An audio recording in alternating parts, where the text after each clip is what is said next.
Permission दी और हमारे वीर जवानों ने सटीकता बहादुरी के साथ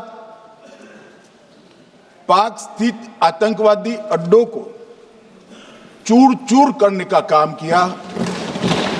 वो घटना पर जो बहस हो रही है, इसमें हिस्सा लेने के लिए मैं खड़ा हुआ हूं।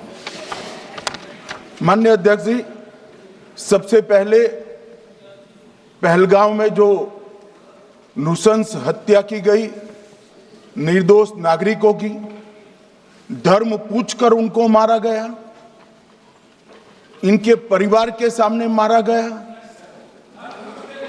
और बड़ी बर्बरता के साथ ये हत्याएं की गई, इसकी मैं घोर निंदा करता हूं। और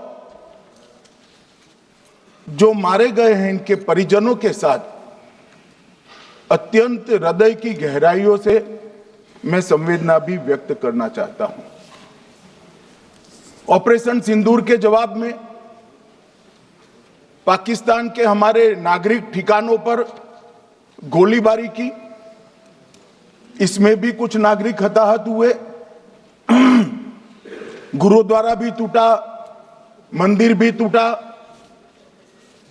जो भी नागरिक उसमें घायल हुए हैं और जो हताहत हुए हैं, वो सभी के प्रति मैं पूरे सदन की ओर से गहरी संवेदना व्यक्त करना चाहता हूं। माननीय अध्यक्ष जी, कल से यहां पर पक्ष और विपक्ष दोनों की चर्चा चल रही है और स्वाभाविक है, जब इस तरह की नृशंस घटना घटे देश में, तब इस पर मुक्त चर्चा भी होनी चाहिए, चिंतन भी होना चाहिए, आगे न हो इसकी व्यवस्था की भी चिंता होनी चाहिए। माननीय अध्यक्ष जी, मैं विषय पर आने से पहले आपके माध्यम से सदन को और सदन के माध्यम से पूरे देश को ऑपरेशन महादेव जो कल एक हुआ है, इसकी जानकारी देना चाहता हूं। माननीय अध्यक्ष जी, कल ऑपरेशन महादेव में सुलेमान उर्फे फैजल जट, अफगान और जिब्रान, 3 आतंकवादी सेना, सीआरपीएफ और जम्मू कश्मीर पुलिस के संयुक्त अभियान में ऑपरेशन महादेव में मारे गए। और माननीय अध्यक्ष जी, ये जो सुलेमान है, ए श्रेणी का लश्कर तोयबा का कमांडर था पहलगाम हमले में, और गगनगिर आतंकी हमले में वो लिप्त था। इसके ढेर सारे सबूत हमारी एजेंसियों के पास है। अफगान ए श्रेणी का लश्कर तैयबा का आतंकवादी था और जिब्रान भी ए ग्रेड आतंकवादी था। और माननीय अध्यक्ष जी, मैं सदन को और सदन के माध्यम से पूरे देश को बताना चाहता हूं, जिन्होंने बैसरन घाटी में हमारे प्रवासियों को, नागरिकों को मारा था, ये तीनों आतंकवादी ये थे और तीनों मारे गए।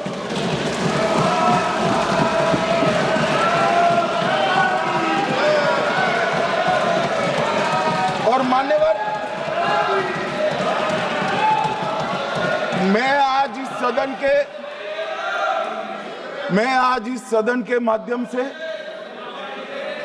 सेना के पैरा 4, सीआरपीएफ के सारे जवान जो अभियान में शामिल थे और जम्मू कश्मीर पुलिस के जो जवान थे, वो सभी को सदन और पूरे देश की ओर से बहुत बहुत साधुवाद देना चाहता हूं।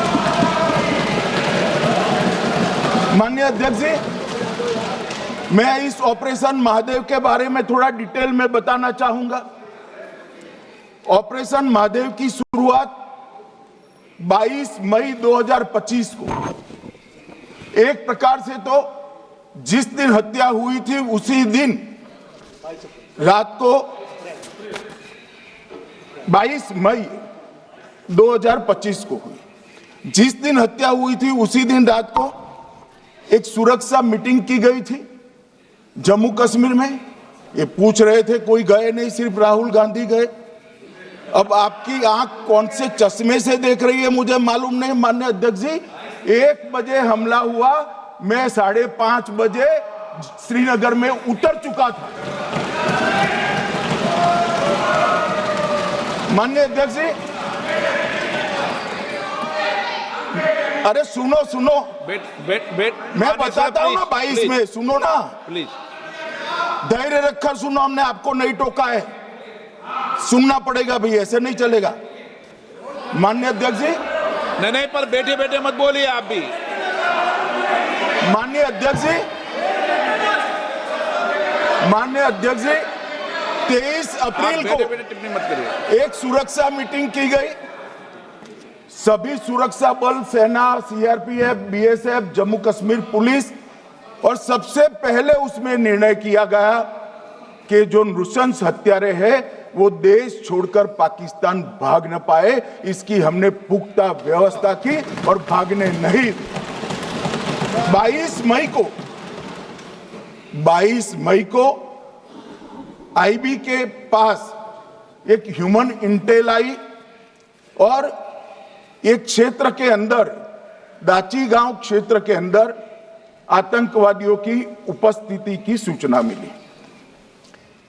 आईबी और सेना द्वारा दाचीकाम क्षेत्र में अल्ट्रा सिग्नल कैप्चर करने के लिए जो इंस्ट्रूमेंट हमारी एजेंसियों ने बनाए हैं, इसके द्वारा इस सूचना को पुख्ता करने के लिए मई से 22 जुलाई तक लगातार प्रयास किए गए। ठंड में ऊंचाइयों पर हमारे सेना के अधिकारी पैदल इनके सिग्नल प्राप्त करने के लिए घूमते रहे, आईबी के अफसर भी घूमते रहे, सीआरपीएफ भी घूमती रही, और मान्यवर 22 जुलाई को हमें सफलता मिली। सेंसर्स के माध्यम से आतंकवादी होने की पुष्टि मिल गई। तब 4 पैरा जो हमारी सेना का एक हिस्सा है, उसकी नेतृत्व में 4 पैरा के जवान, सीआरपीएफ के जवान और जम्मू कश्मीर पुलिस के जवान मान्यवर एक साथ ये आतंकवादियों को घेरने का काम किया। सेना, सीआरपीएफ, जम्मू कश्मीर पुलिस की मीटिंग भी की गई। जो 5 ह्यूमन एसेट्स थे उनको भी वहां बेचा गया, और कुल मिलाकर कल जो ऑपरेशन हुआ, इसमें हमारे निर्दोष नागरिकों को मारने वाले तीनों आतंकी मौत के घाट उतार दिए। मान्यवर, तीनों के नाम मैंने बताए हैं, सुलेमान उर्फे फैजल जट, अफगान और जिब्रान। मान्यवर, वो तो एक आशंका थी कि यही लोगों ने घटना की है, मगर मैं बाद में एनआईए की जांच पर आता हूं, एनआईए ने पहले से ही इनको, जिन्होंने आसरा लिया था, वो लोगों को गिरफ्तार कर रखा था, उनको खाना पहुंचाने वाले लोगों को अपने कब्जे में रखा था। तो जब आतंकवादियों के शव श्रीनगर आए, इनसे पहचान कराई गई, 4 लोगों ने पहचान लिया, यही 3 लोग थे जिन्होंने पहलगांव में आतंकी घटना को। मगर हमने इस पर भी भरोसा नहीं किया मान्यवर, कोई जल्दबाजी नहीं की।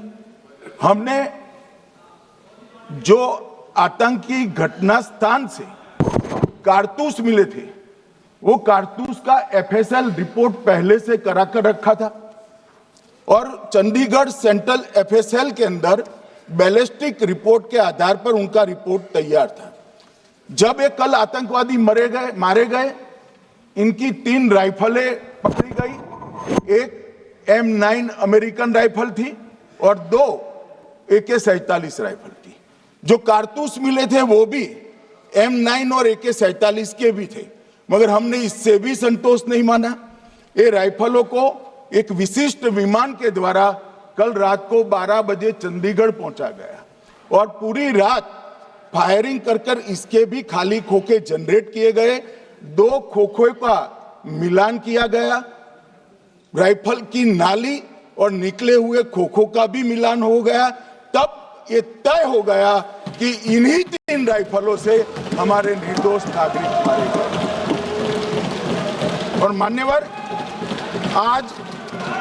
आज मैं सदन को बताते हुए बहुत खुश हूं। मोदी जी ने ऑपरेशन सिंदूर कर आतंकवादियों को जिन्होंने आतंकवादियों को भेजा था, उनके आकाओं को जमीन में मिलाने का काम किया था। सेना और सीआरपीएफ ने वो आतंकवादियों को भी समाप्त कर दिया। और मान्यवर,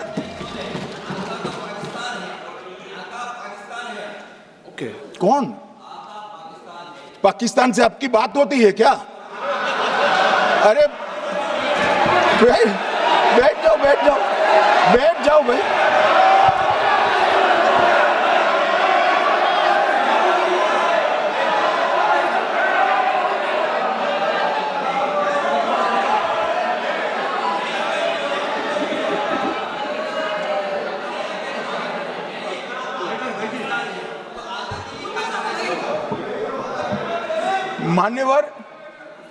मान्यवर, मैं बताता हूं कैसे इनके आका मारे गए, वो भी नाम के साथ बताता हूं, जगह के साथ बताता हूं, घंटे, मिनट और सेकंड के साथ बताता हूं। मान्यवर, मैं तो अपेक्षा करता था कि जब ये सूचना सुनेंगे, पक्ष विपक्ष में खुशी की लहर दौड़ जाएगी, मगर ये स्याही पड़ गई इनके चेहरे। ये क्या है मान्यवर? किस तरह की पॉलिटिक्स है भाई? आतंकवादी मारे गए, आपको इसका भी आनंद नहीं है?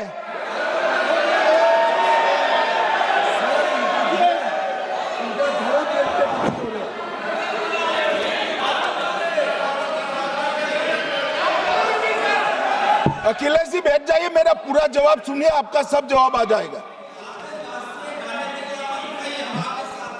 भाई, आप आतंकवादियों का धर्म देखकर दुखी मत होइए।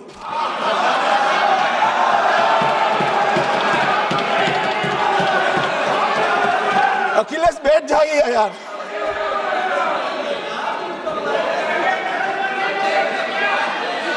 अखिलेश जी बैठ जाइए। मान्यवर, किसी को संशय रखने की जरूरत नहीं है। बैलिस्टिक रिपोर्ट मेरे पास है, मेरे हाथ में है, और 6 वैज्ञानिकों ने इसको क्रॉस चेक किया है। सुबह 4:46 पर फोन पर मुझे 6 ने वीडियो फोन पर कहा है कि 100% वही गोलियां हैं जो वहां चलाई थी। मान्यवर, ये हमारे देश की सेना, सीआरपीएफ और जम्मू कश्मीर पुलिस, ये तीनों का एक साझा बहुत बड़ा कामयाबी है, जिस पर 140 करोड़ को नाज होना चाहिए, देश की जनता को नाज। मान्यवर, मैं तो गया था वहां पर जब ये घटना हुई। दूसरे दिन इनके परिजनों को मिला था। 6 दिन की शादी वाली बच्ची विधवा होकर मेरे सामने खड़ी थी। आज तक मैं वो दृश्य नहीं भूल सकता। मगर आज सारे परिजनों को मैं कहना चाहता हूं कि मोदी जी ने ऑपरेशन सिंदूर से भेजने वालों को भी मारा, और हमारे सुरक्षा बलों ने जिनको भेजा था उनको भी मारा, और एक ऐसा सबक सिखाया है कि आने वाले कई दिनों तक कोई ऐसी हिम्मत नहीं कर पाएगा। मान्यवर, मैं थोड़ा एनआईए की जांच के बारे में भी बताना चाहूंगा। मान्यवर, जिस दिन लश्कर-ए-तोयबा ने और इसके आउटफिट टीआरएफ ने इसकी जिम्मेदारी ली, उसी दिन हमने तय कर लिया था कि ये जांच एनआईए को सौंप दी जाएगी, क्योंकि एनआईए आतंकवाद के केसों की जांच के लिए, वैज्ञानिक तरीके से जांच करने के लिए और सजा कराने के लिए महारत हासिल की हुई विश्व मान्य एजेंसी है, जिसका सजा कराने का दर 96% से ज्यादा है। मान्यवर, हमने तुरंत ही इसकी जांच एनआईए को दे दी। हमने पूरी व्यवस्था की सेना, बीएसएफ, सीआरपीएफ और जम्मू कश्मीर पुलिस ने कि ये लोग देश छोड़कर भाग न जाए। और मान्यवर, इसकी जांच की शुरुआत हुई। एक थकाने वाली बहुत लंबी जांच हुई है। जांच के दौरान मृतक के परिजन जो साथ में थे उनको सभी को चर्चा किए गया। पर्यटकों, खच्चर वालों, पोनी वालों, फोटोग्राफर, कर्मचारियों, विभिन्न दुकान में काम करने वाले लोगों, कुल मिलाकर 1055 लोगों की लंबी 3000 घंटे से ज्यादा पूछताछ इंफॉर्मेशन के लिए की गई और इस सबको वीडियो पर रिकॉर्ड कर दिया गया। और बाद में इसके आधार पर स्केच बनाया गया और ढूंढते 22/6/25 को एक बशीर की पहचान की गई और परवेज की पहचान की गई, जिन्होंने आतंकवादी घटना के अगले दिन आतंकवादियों को शरण दी थी। उनको अपने ढोक में रखा था। वो दोनों को गिरफ्तार कर लिया गया। अब वो हमारी कस्टडी में है। दोनों गिरफ्तार अपराधियों ने खुलासा किया कि 21/4/25 की रात को 8 बजे 3 आतंकवादी बेसरन से लगभग 2 किलोमीटर दूर स्थित परवेज ढोक में आए थे। आतंकवादियों के पास AK-47 और M9 कार्बाइन थी। जो 2 आतंकवादियों ने काली पोशाक पहनी थी और एक ने छद्म वेश किया था। खाना खाया, चाय पी और ढोक से निकलते वक्त कुछ खाना, नमक, मिर्च और मसाले लेकर वो चले गए। मान्यवर, उस वक्त हमने जिन खोखो को रिकवर किया था, इसको हमने चंडीगढ़ FSL में टेस्टिंग के लिए भेज दिया। और जब चंडीगढ़ FSL में टेस्टिंग के लिए भेजा गया तो वही राइफल से एप्को आतंकी हमला हुआ था, वो भी निश्चित हुआ। तो आज इसके साथ साथ दूसरे एप्को आतंकी हत्या को अंजाम देने वाले आतंकियों का भी इसके साथ ही समाप्ति हुई है, उनको मार दिया गया है।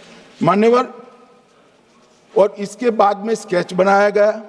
गिरफ्तार किए गए दोनों आरोपियों की माता जो थी, इन्होंने ये तीनों आतंकियों के मृतदेहों को पहचान लिया है। दोनों आतंकवादी घटना में साथ लेने वाले उनके साथियों ने भी पहचान लिया है और अब उसकी FSL की पुष्टि भी आज सुबह 4 बजे हो गई थी। अब मैं जांच का पूरा ब्यौरा बताना चाहता हूं। मान्यवर, ये हमले में 3 पाकिस्तानी आतंकवादी थे। हमले में 2 AK-47 और 1 M9 कार्बाइन का प्रयोग किया गया था। और अब जो पकड़े गए हैं, इसके सुलेमान के कारण एप्को का मामला भी आज रिजॉल्व हो रहा है और आतंकवादियों को पनाह देने वाले 2 स्थानीय लोगों को भी इस केस में पकड़ लिया गया है। अब मान्यवर, कल पूछते थे कहां से आए, कहां गए, किसकी जिम्मेदारी है। भाई, जिम्मेदारी हमारी ही है, हम सरकार में हैं, हमारी ही जिम्मेदारी है। मगर मैं पूछता हूं, जब आप सरकार में थे तब क्या क्या हुआ था, इसकी जिम्मेदारी किसकी थी और क्यों निर्वहन नहीं किया, वो भी बाद में पूछूंगा। जरा धीरज से सुनना। मगर मान्यवर, मुझे एक बड़ा दुख हुआ। कल इस देश के पूर्व गृह मंत्री चिदंबरम जी ने सवाल उठाया कि क्या प्रूफ है कि ये आतंकवादी पाकिस्तान से आए। और मान्यवर, कब उठाया? जब संसद में चर्चा होने वाली थी। क्या कहना चाहते हैं चिदंबरम साहब? किसको बचाना चाहते हैं? पाकिस्तान को बचाकर आपको क्या मिलेगा? वो ये कह रहे हैं कि और क्या है, मत जवाब दो ना तुम्हें।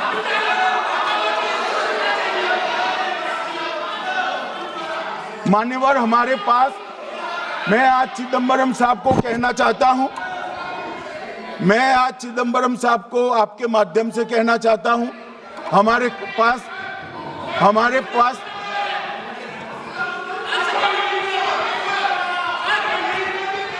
मान्यवर हमारे पास प्रूफ है, वो भी मैं सदन के सामने रखना चाहता हूं कि तीनों पाकिस्तानी थे। 3 में से 2 के पाकिस्तान के वोटर नंबर भी आज हमारे पास उपलब्ध है। मान्यवर, ये राइफलें हैं, ये राइफलें भी हमारे पास उपलब्ध है। इनके पास से जो चॉकलेटें मिली हैं, वो चॉकलेटें ढोक में से मिली, वो भी पाकिस्तान की बनाई हुई चॉकलेट है। मान्यवर, ये कहते हैं कि पाकिस्तानी नहीं थे, इसका मतलब पूरी दुनिया के सामने इस देश का एक पूर्व गृह मंत्री पाकिस्तान को क्लीन चिट दे रहा है।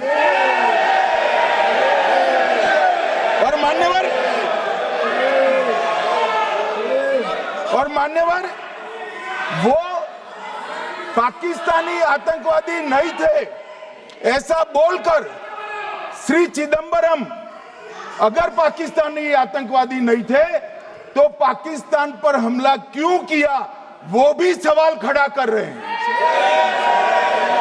मान्यवर, आज पूरी दुनिया ने हमारे संसद सदस्य गए थे, स्वीकारा था कि हमला पाकिस्तान ने किया है। और इस देश का गृह मंत्री जो कांग्रेस पार्टी से आता है, वो कहता है कि क्या सबूत है। अरे मुझसे मांगते, मैं दे देता, टीवी से मांगते हैं, पूरी दुनिया के सामने उजागर करते हैं, सख्त सुबह खड़ा करते हैं। पाकिस्तान को बचाने का इनका ये षड्यंत्र आज 130 करोड़ लोग जान रहे हैं। बच नहीं पाओगे आप लोग, बच नहीं पाओगे। मान्यवर,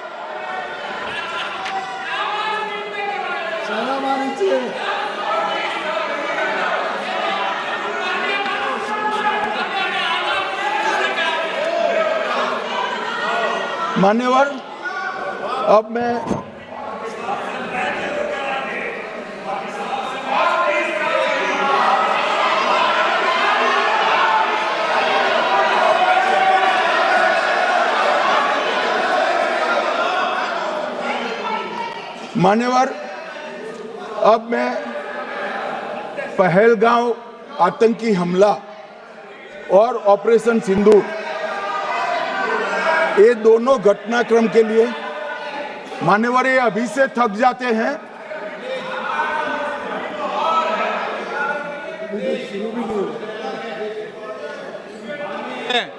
प्लीज बैठिए।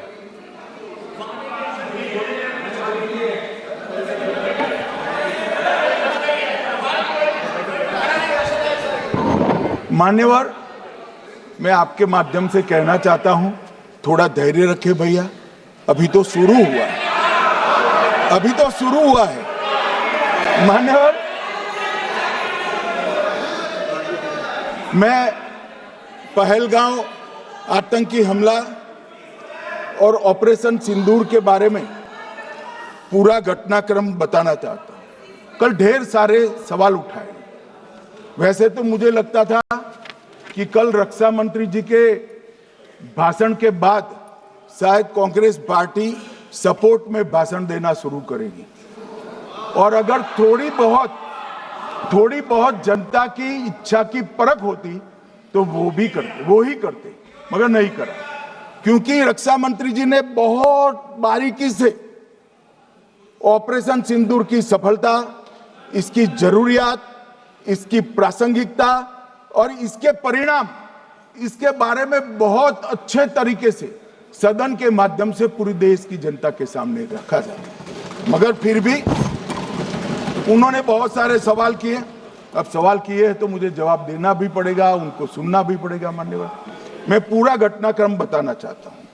मान्यवर, 22 अप्रैल को पहलगांव में आतंकवादी हमला हुआ।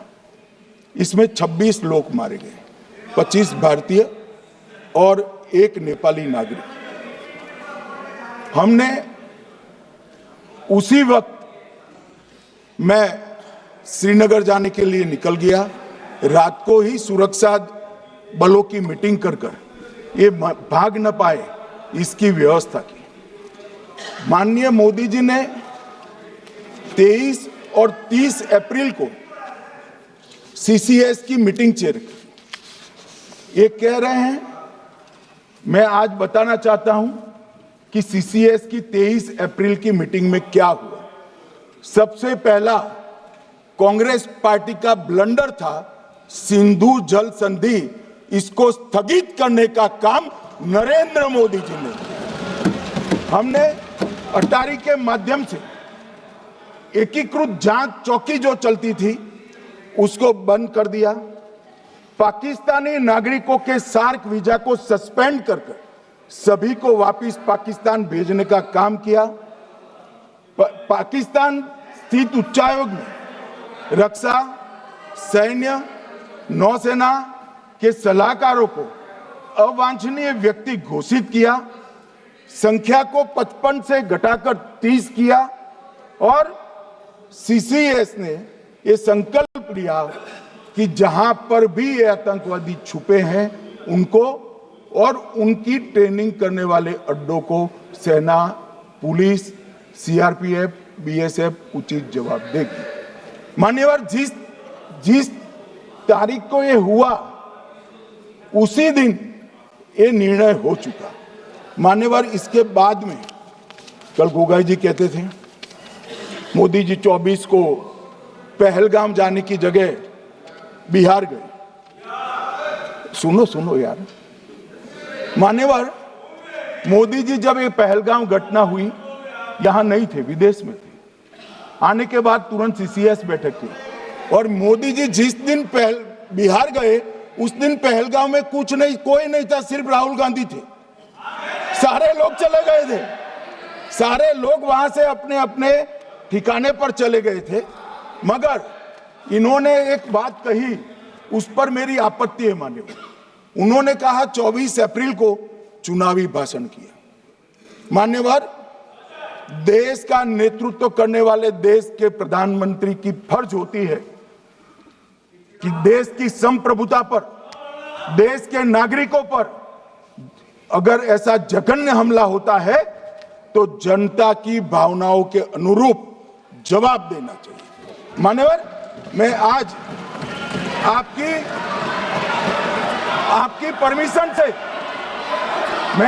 परमिशन से मोदी जी के बिहार भाषण के कुछ अंश पढ़ना चाहता हूं। कोट अनकोट है। 22 अप्रैल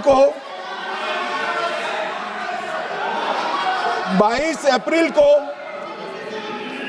पहलगाम का यह हमला केवल निहत्थे पर्यटकों पर नहीं बल्कि पूरे भारत की आत्मा पर एक दुस्साहसपूर्ण प्रहार है। आतंकवाद के प्रति दृढ़ और कड़ा रुख आतंकियों और इसके हमले की साजिश रखने वालों की कल्पना से भी बढ़कर उनको सजा दी जाए। मान्यवर, महत्वपूर्ण है आतंकियों और इसकी साजिश रचने वाले दोनों को। आतंकियों की बची खुची जमीन भी मिट्टी में मिलाने का समय आ गया है। 140 करोड़ भारतीय इस बात के लिए एकजुट है कि आतंक के आकाओं की कमर तोड़ दी जाएगी। भारत हरेक आतंकवादी और उनके समर्थकों की पहचान करेगा, उनका पता लगाएगा और उन्हें दंडित करेगा। आतंकवाद कभी भी भारत की आत्मा नहीं तोड़ पाएगा। न्याय सुनिश्चित करने का मैं हर संभव प्रयास करूंगा। अनकोट। अब इसमें किसी को चुनावी भाषण दिखाई पड़ता है तो उसकी समझ शक्ति पर बहुत सारे सवालिया निशान लग जाते हैं। ये चुनावी भाषण नहीं है। आतंकवाद के खिलाफ लड़ने का 140 करोड़ भारतीयों का प्रतिघोष है जो मोदी जी ने वहां दिया। इनको चुनावी भाषण दिखाई पड़ता है। जैसे चश्मे होते हैं ऐसी ही दृष्टि होती है। मान्यवर, इसके बाद 30 अप्रैल को मान्यवर 30 अप्रैल को सीसीएस की बैठक हुई। पहले 23 को हुई थी। उसमें सशस्त्र बलों को पूर्ण ऑपरेशन की फ्रीडम दे दी गई।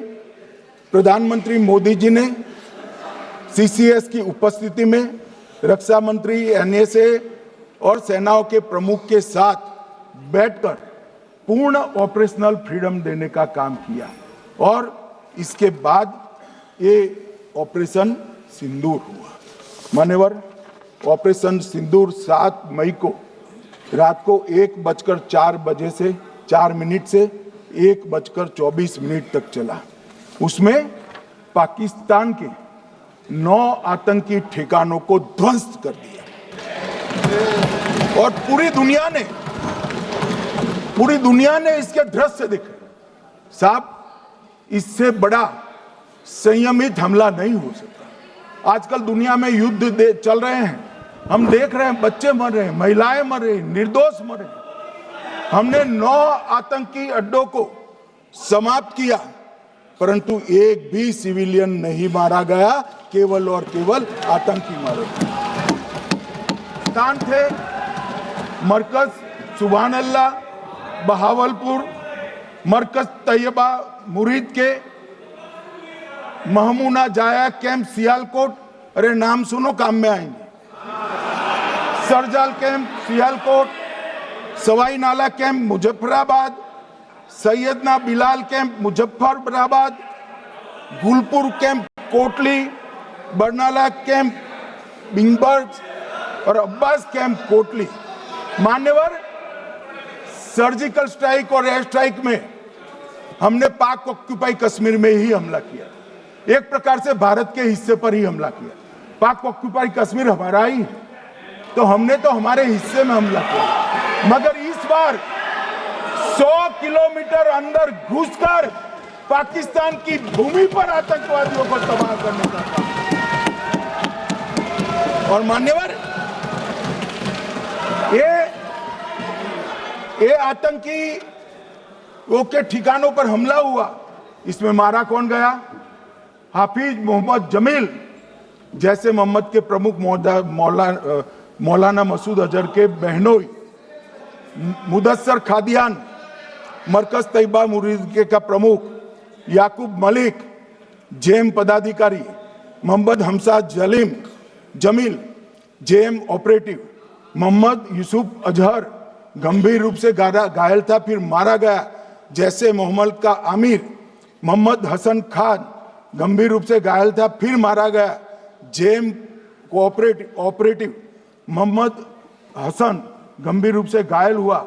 अब्दुल मलिक, खालिद अबू अक्स और नोएम मलिक, इनका कोई पता ठिकाना नहीं। और मान्यवर, ये पूछते थे मुझे कल कि पहलगांव के दोषी कहां गए, वो पहलगांव के दोषी कहां गए? ये जो मैंने, अरे सुनो ना यार, ये जो 10 मैंने नाम पढ़े हैं, इसमें से 8 ये चिदम्बरम एंड कंपनी के समय में आतंकवादी घटना घटाने वाले लोगों को नरेंद्र मोदी जी ने मारा। ये हमें पूछते कहां गए? अरे भाई, आपके समय में जो छुप गए थे उनको चुन चुन कर हमारी सेना ने समाप्त कर दिया है। और ये 10 नहीं, कल राजनाथ जी घबराते बोले हैं, अब ऑथेंटिक शब्द का है, मैं बढ़ा नहीं सकता, मगर कम से कम 100 लोगों को हमारी सेना ने समाप्त, 100 से अधिक लोगों को हमारी सेना ने समाप्त करने का काम। मान्यवर, और इस पर भी गर्व नहीं कर सकते आप, इस पर भी गर्व नहीं कर सकते।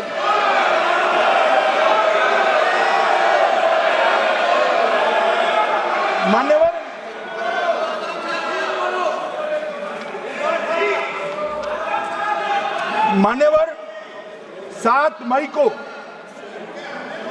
1:26 पर 22 मिनट पर ये हमारा काम समाप्त हो गया।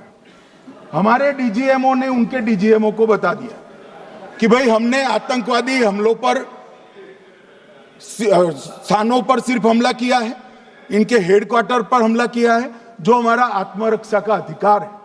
पूरी दुनिया इसको एक्नॉलेज करती है। ऐसा नहीं हो सकता है मनमोहन सिंह के समय की तरह कि वो आकर मारेंगे और हम चुपचाप बैठे रहेंगे और जाकर चर्चा करेंगे।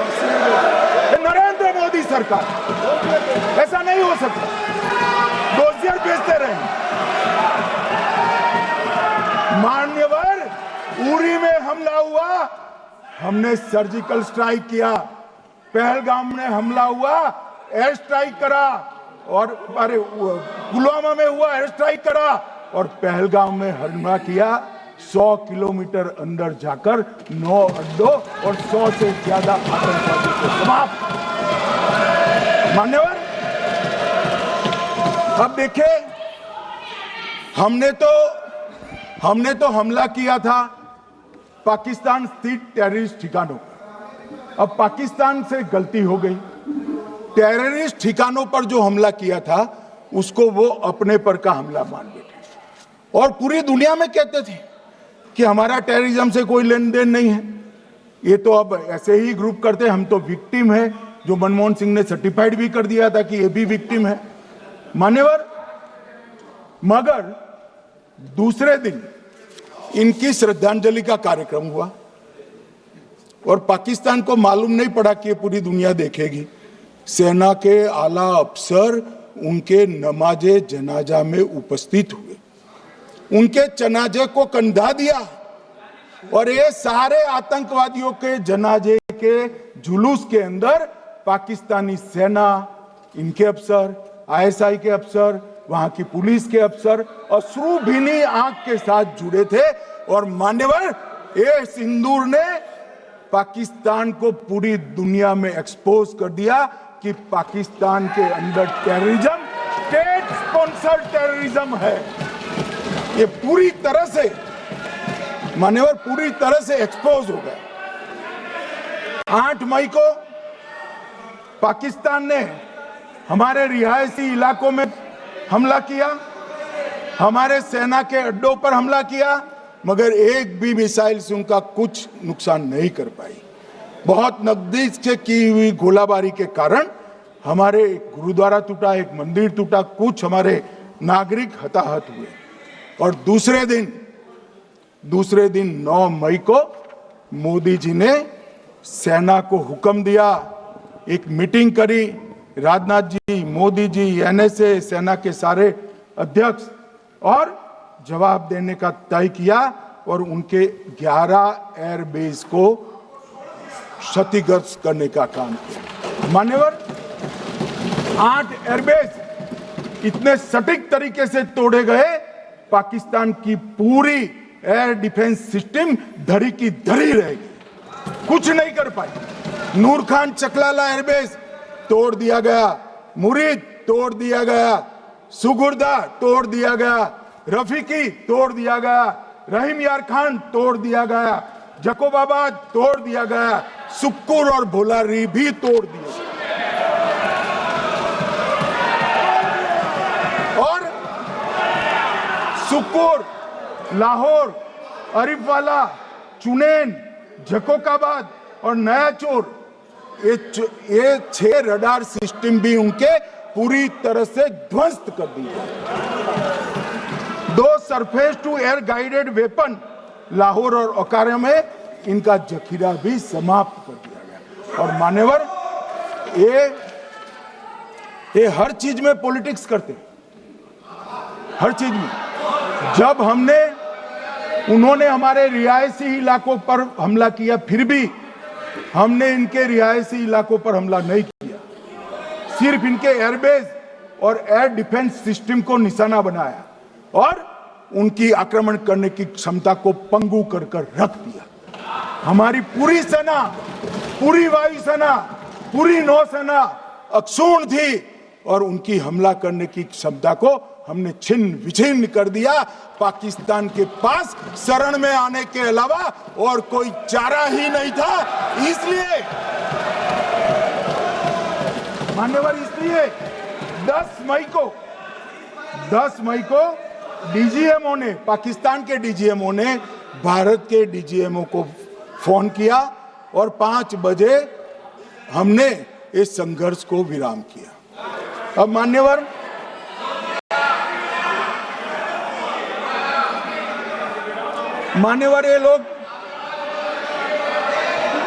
ये लोग कल सवाल उठा रहे थे कि इतनी अच्छी पोजीशन में थे, आपने युद्ध क्यों नहीं किया? युद्ध के कई परिणाम होते हैं मान्यवर। करना न करना वो सोचकर करना पड़ता है। मगर मैं इसी देश के इतिहास से कुछ घटनाएं बताना चाहता हूं। 1948 में मान्यवर कश्मीर में हमारी सेनाएं निर्णायक बढ़त पर थी। सरदार पटेल ना बोलते रहे, जवाहरलाल नेहरू जी ने एक तरफा युद्ध विराम कर दिया।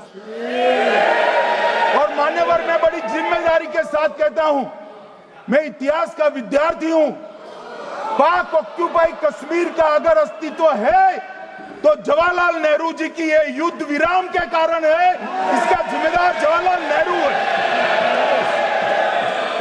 मान्यवर 1960 में सरदार पटेल ने विरोध किया था, गाड़ी लेकर आकाशवाणी तक गए थे, घोषणा न करते दरवाजे बंद कर दिए थे।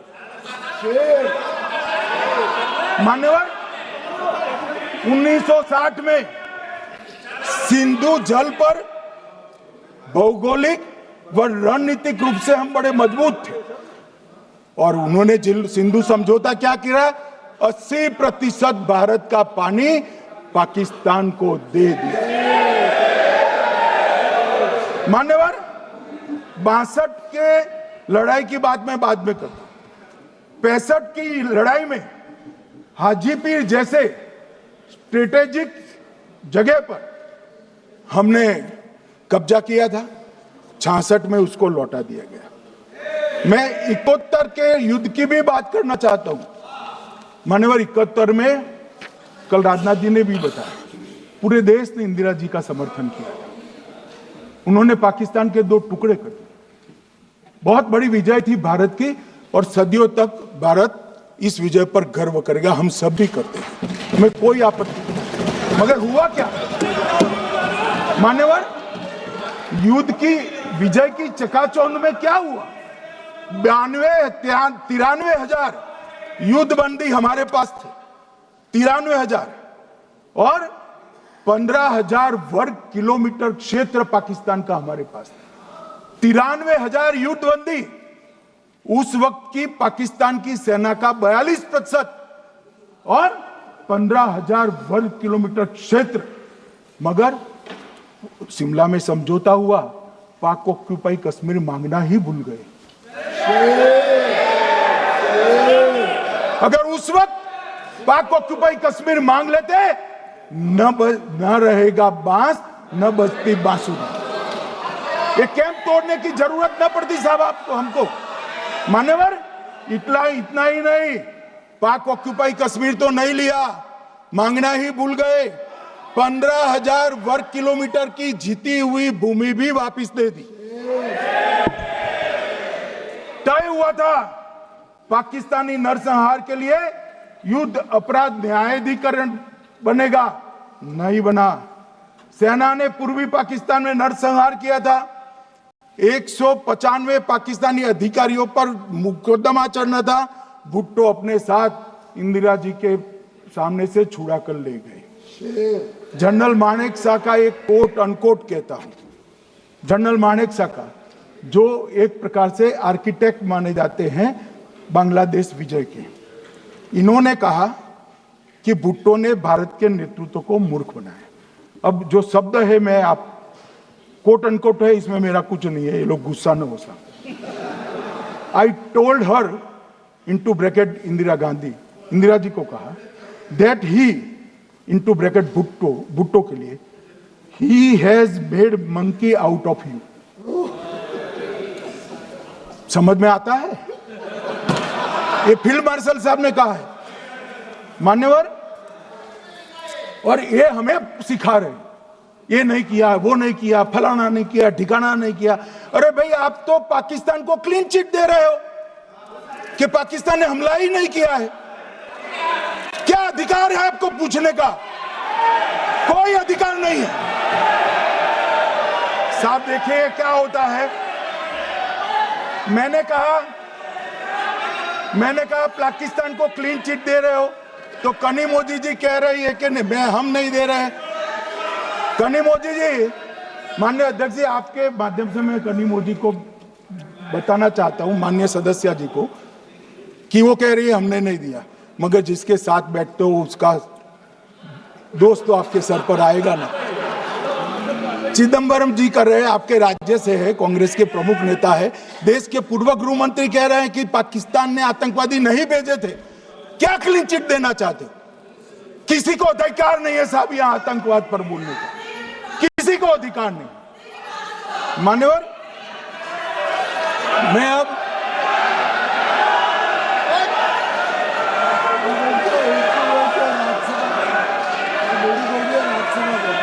मान्यवर, मैं उनको बताना चाहता हूं अभी आधा भी नहीं हुआ है, जरा सुनो।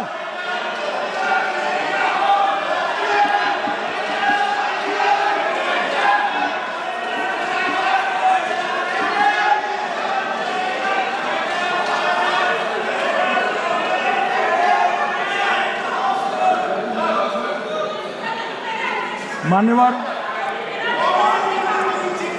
62 के चीन में क्या हुआ, 62 के युद्ध में क्या हुआ? ये अभी कल कुछ कांग्रेस के सदस्य चीन का सवाल पूछ रहे थे। मैं आज पूछना चाहता हूं 62 के युद्ध में क्या हुआ? 38,000 वर्ग मीटर, पूरा सदन ध्यान से सुने, 38,000 वर्ग मीटर अक्साई चीन का हिस्सा चीन को दे दिया गया। और वर्ग किलोमीटर ही बोला, वर्ग किलोमीटर। और मान्यवर, ऐसी ही चर्चा उस वक्त सदन में हुई। मैं तो बड़ी गंभीरता से जवाब दे रहा हूं, मुझे बोलने नहीं देते। जवाहरलाल नेहरू जी ने क्या कहा?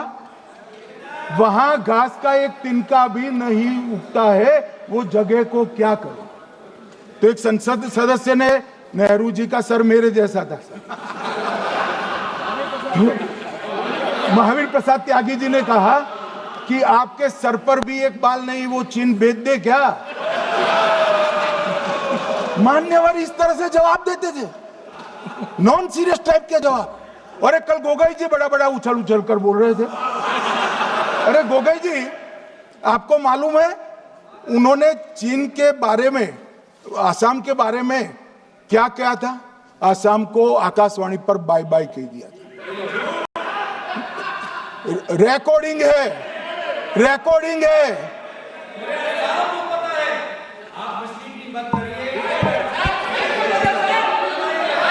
मान्यवर, मैं भी सहमत हूं, मैं भी सहमत हूं, पूरे आसाम को पता है। मान्यवर,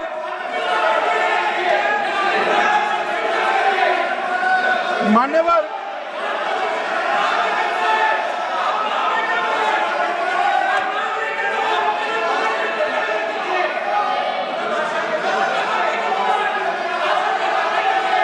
मान्यवर, मुझे मालूम है पूरे आसाम को पता है, इसीलिए तो वो विरोध पक्ष में बैठे हैं वहां पर आसाम में, पूरे आसाम को पता है।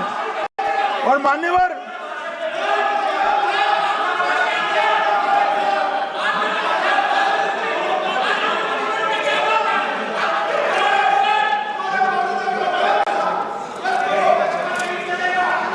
मान्यवर,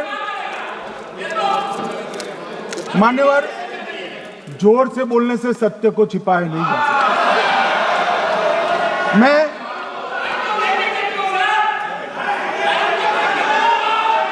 मान्यवर, मैं selected words of Jawaharlal Nehru series volume 29 पृष्ठ 231 पर से एक जवाहरलाल नेहरू जी के पत्र को कोट करना चाहता हूं।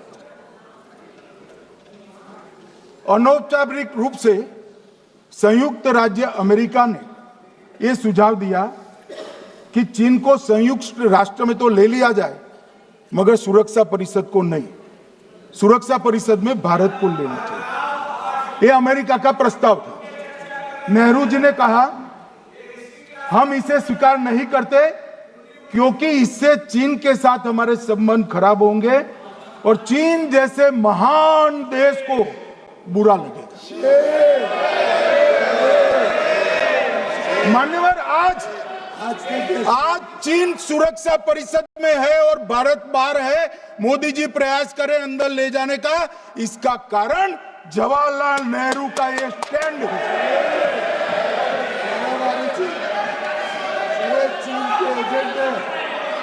और मान्यवर, ये तो पीढ़ी दर पीढ़ी चलता आ रहा है। राजीव गांधी फाउंडेशन ने चीन के साथ एमओयू कर दिया। अब कहते नहीं है कि एमओयू में क्या था, ये तो बताओ भाई, क्या एमओयू किया था राजीव गांधी फाउंडेशन ने? और जब डोकलाम में हमारे सेना के जवान चीन की सेना के सामने आंख में आंख डालकर बैठे थे, वो चीन के राजदूत के साथ राहुल गांधी मीटिंग कर रहे थे। ये मान्यवर ऐसा नहीं है। जवाहरलाल नेहरू, सोनिया गांधी, राहुल गांधी, तीन तीन पीढ़ी तक के चीन का प्रेम उतरता जा रहा है। मान्यवर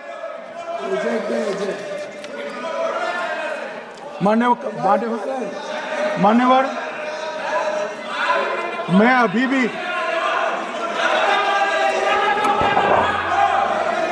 भी एक बात इस महान सदन के माध्यम से देश की जनता को कहना चाहता हूं, जो मेरी मान्यता है। ये सारी आतंकवाद की जड़ पाकिस्तान है, और पाकिस्तान कांग्रेस पार्टी की भूल है। पार्टीशन स्वीकार न करते, पाकिस्तान कभी न होता। इन्होंने पार्टीशन को स्वीकार कर देश को तोड़ा है। मान्यवर, कल विदेश मंत्री जी बता रहे थे शर्म अल शेख सम्मेलन का बलूचिस्तान ब्लंडर, जिसने पाकिस्तान को हमारे साथ चर्चा करने के लिए इक्वल फुटिंग पर ला दिया। मान्यवर, अब ये टेररिज्म की बात करते हैं। मैं इसमें भी पूरे देश की जनता को टेररिज्म की विगत 20 साल की स्थिति से अवगत कराना चाहता हूं। मान्यवर, अटल जी की सरकार थी। 2002 में टेररिज्म को समाप्त करने के लिए अटल जी की सरकार, एनडीए की सरकार, भाजपा सरकार पोटा का कानून लेकर आई। मान्यवर, मैं सदन को याद कराना चाहता हूं, पोटा कानून का विरोध किसने किया था? किसने किया? कांग्रेस पार्टी ने किया। हमारे पास बहुमत नहीं था राज्यसभा में।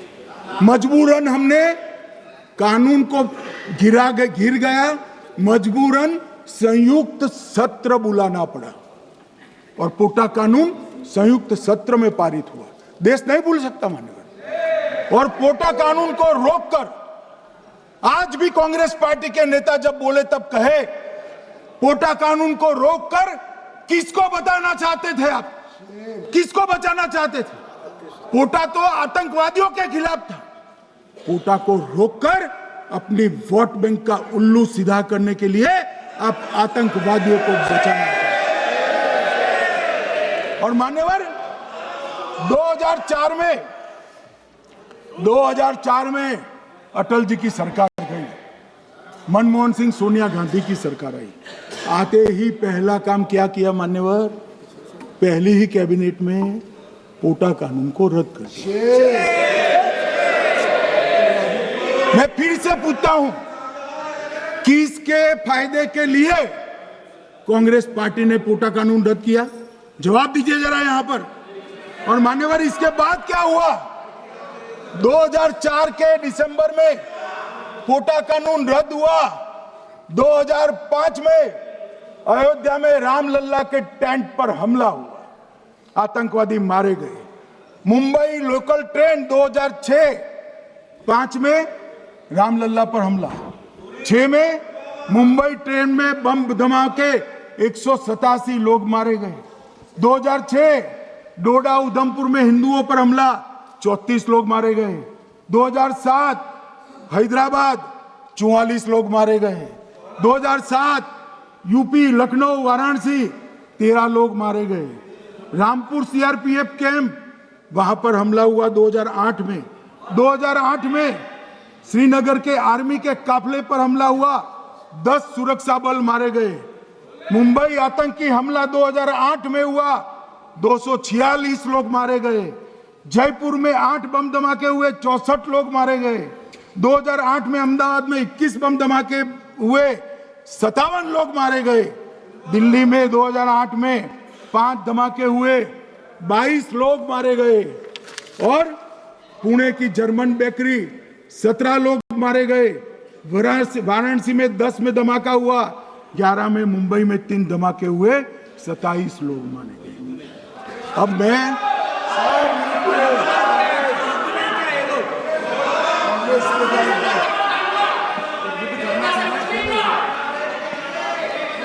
मान्यवर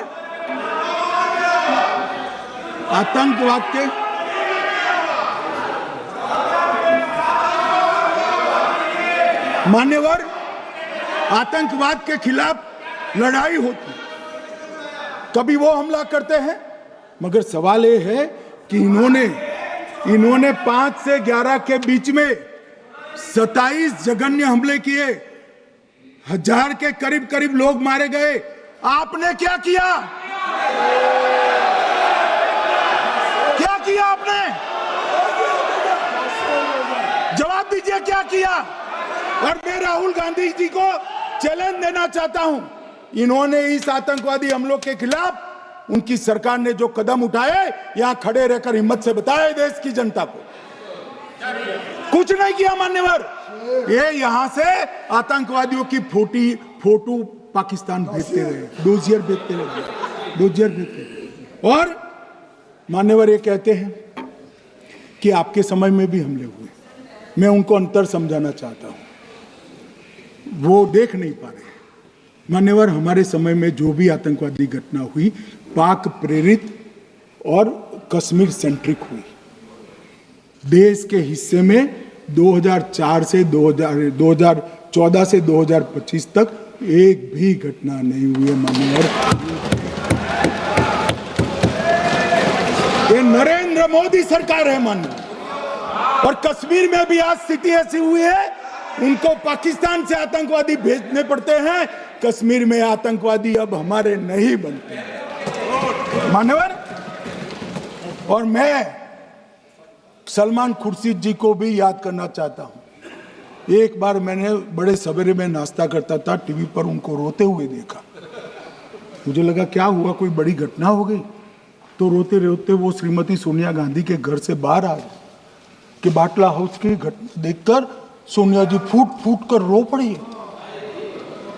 अरे रोना था तो शहीद मोहन शर्मा के लिए रोते, बाटला हाउस के आतंकवादियों के लिए रोना आता है। और मान्यवर हमें पूछते हैं कि आपने क्या किया। कोई अधिकार नहीं है पूछने का, कोई अधिकार नहीं है मान्यवर। और ये हमें पूछते थे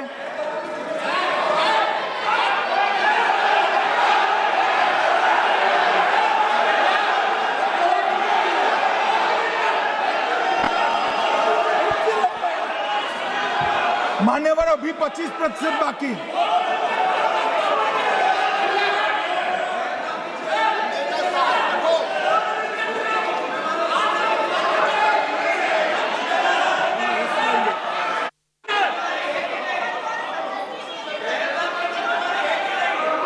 बैठिए, जवाब दे रहे हैं ना आपका, जवाब दे रहे हैं आपका।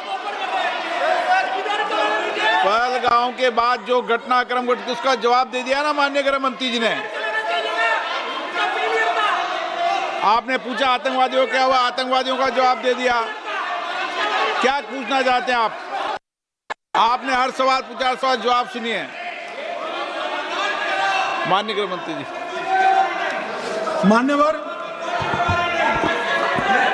मान्यवर, इन लोगों को कल ऐसा था कि ये जो बेसरन के गुनहगार है वो पाकिस्तान भाग गए।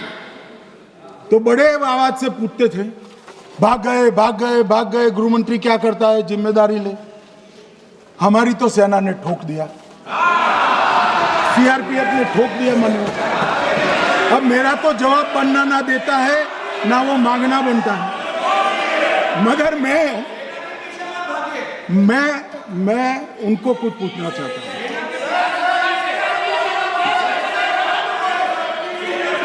मान्यवर,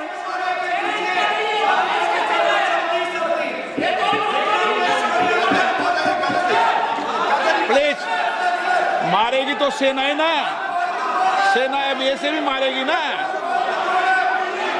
तो वो भी ये कह रहे हैं सेना और सीआईएसएफ ने मारा।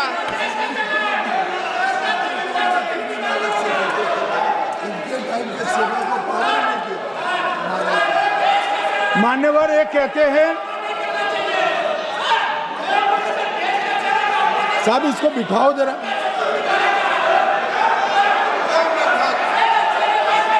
हाँ प्लीज बैठिए बैठिए बैठिए बैठिए बैठिए।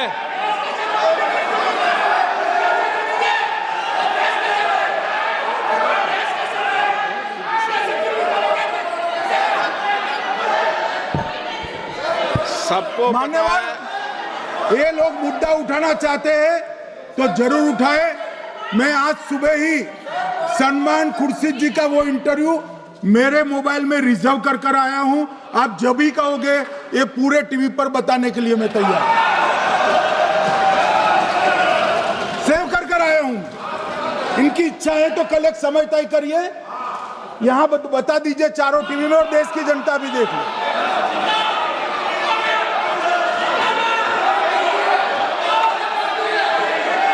मान्यवर कह रहे हैं बताओ, आप बताओ, बताना है या नहीं बताना? नहीं पूछो ना उनको। प्लीज प्लीज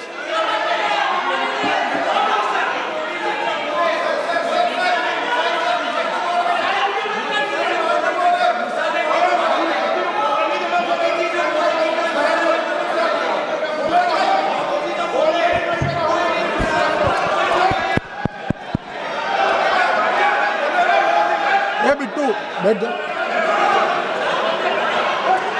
मान्यवर ये पूछ रहे थे कि क्यों भाग गए।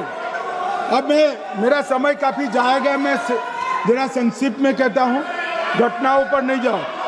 दाऊद इब्राहिम कास्कर 1986 में भागा, श्री राजीव गांधी की सरकार। सैयद सलाउद्दीन 93 में भागा, कांग्रेस की सरकार। टाइगर मेमन 93 में भागा, कांग्रेस की सरकार। अनीस इब्राहिम कास्कर 93 में भागा, इनकी सरकार।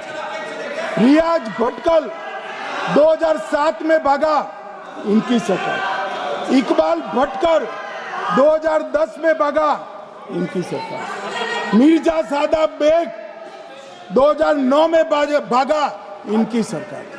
अब मान्यवर मेरा तो जवाब मांग लिया, हमारे सुरक्षा बलों ने मेरा जवाब भी दे दिया, अब राहुल गांधी इसका जवाब दे।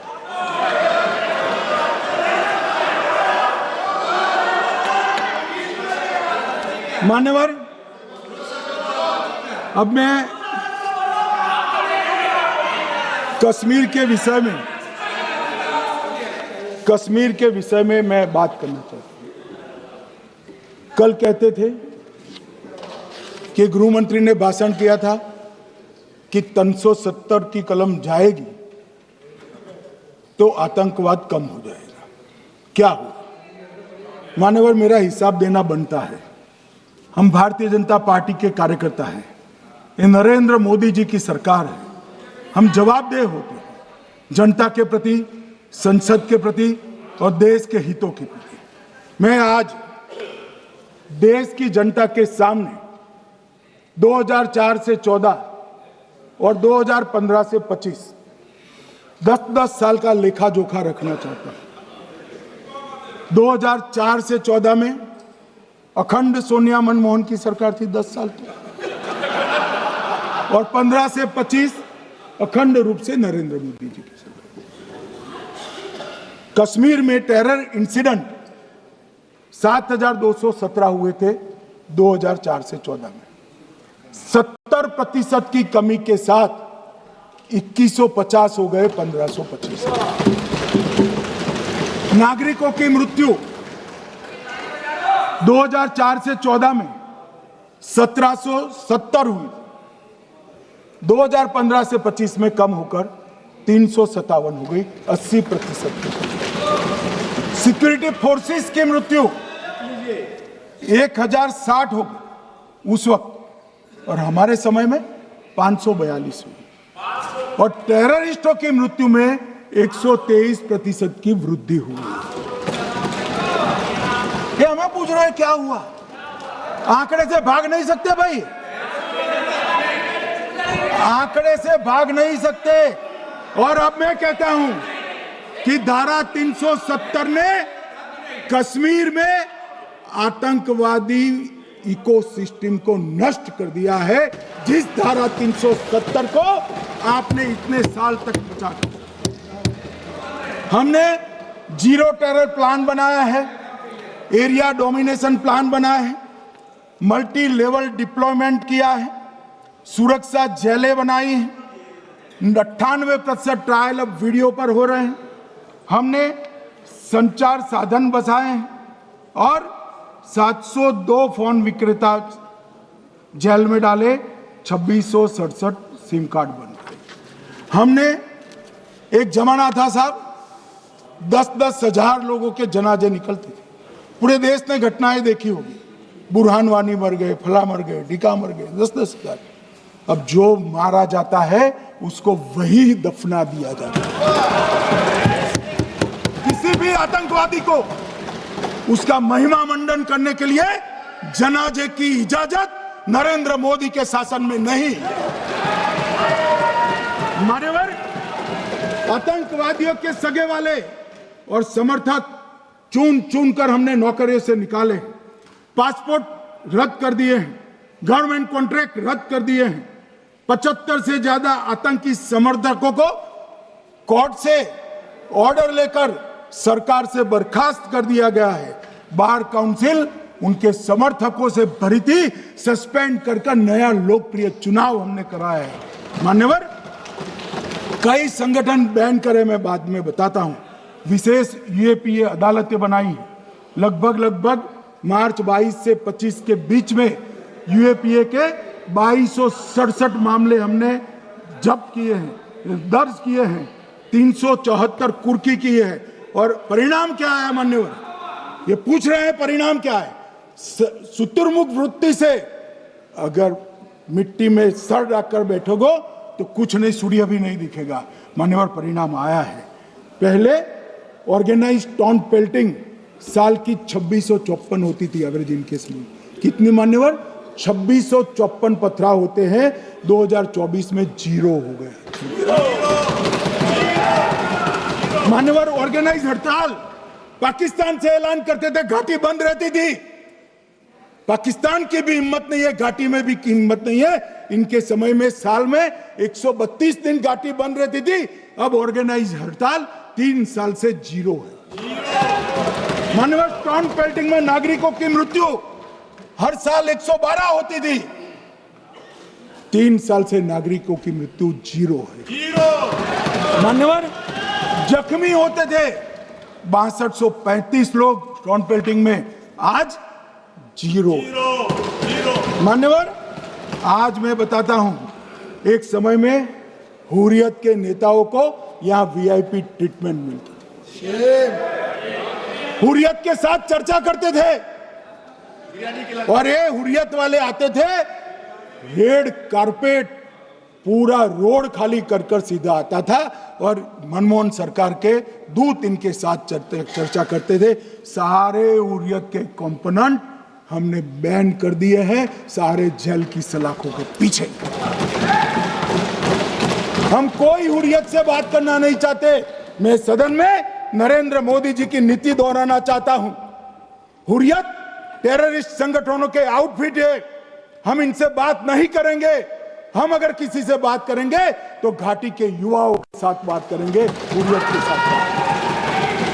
मान्यवर, चुनावों के दौरान डर का माहौल होता था। अब 98.3% मतदान हुआ पंचायत चुनाव। कांग्रेस की बंद बहिष्कार का समय बंद हो गया। सेपरेटिस्ट बात करना चाहते थे, अब वो नहीं कर सकते। और मान्यवर, 2019 के बाद हमने कितने संगठन बैन करे, मैं बोलना चाहता हूं, थोड़ा समय चाहिएगा मान्यवर। The TRF, people's anti fascist front, Tehreek ul Mujahideen, Jamaat ul Mujahideen Bangladesh, Hindustan, Jammu Kashmir Ghaznavi force, Khalistan tiger force, Hizb ut Tahrir, जमाते इस्लामी, जो जमाते इस्लामी ने पूरे पाकिस्तान के अंदर एक प्रकार से अलगाववाद का जहर घोला, वो जमाते इस्लामी आज बंद कर दिया गया। Jammu Kashmir Liberation Front, Jammu Kashmir Democratic Freedom Party, Muslim League Jammu Kashmir, Tehreek Hurriyat, Muslim Conference सुमजीगु, Jammu Kashmir People's Freedom League, Jammu Kashmir People's League, Jammu Kashmir Ittehadul Musalman Awami Action Committee, Sikh for Justice और पॉपुलर फ्रंट ऑफ इंडिया को भी हमने बैन किया। और ये शांति ऐसे नहीं हुई है। और ये कहते हैं कि एक भी घुसपैठ नहीं होती है।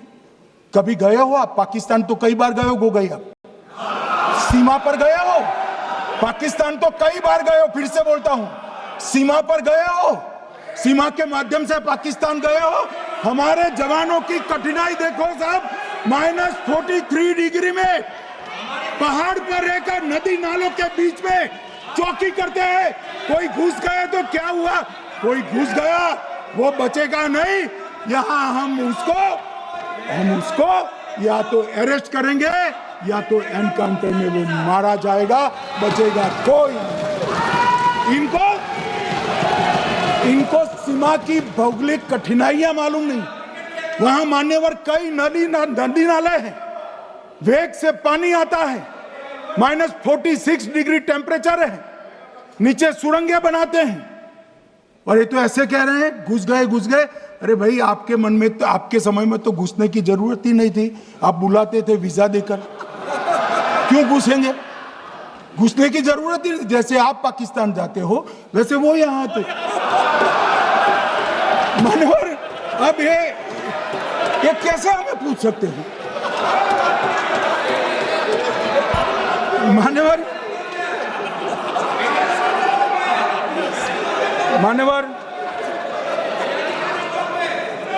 मैं समझ रहा हूं, मान्यवर मैं समझ रहा हूं,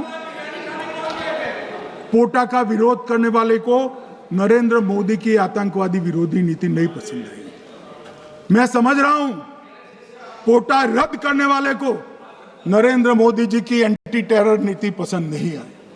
मैं समझ रहा हूं, टेररिस्टों का बचाव कर वोट बैंक बनाने वालों को एक कोई नीति पसंद नहीं आएगी। मानवर, इसका विरोधी होना है। परंतु मैं आज एक बात यहाँ सदन के सामने आपके माध्यम से सदन को और दुनिया को बताना चाहता हूँ। मानवर, ये नरेंद्र मोदी सरकार है, टेररिज्म के खिलाफ हमारी जीरो टॉलरेंस की नीति है, ऑफर है, और हम विजयी हो।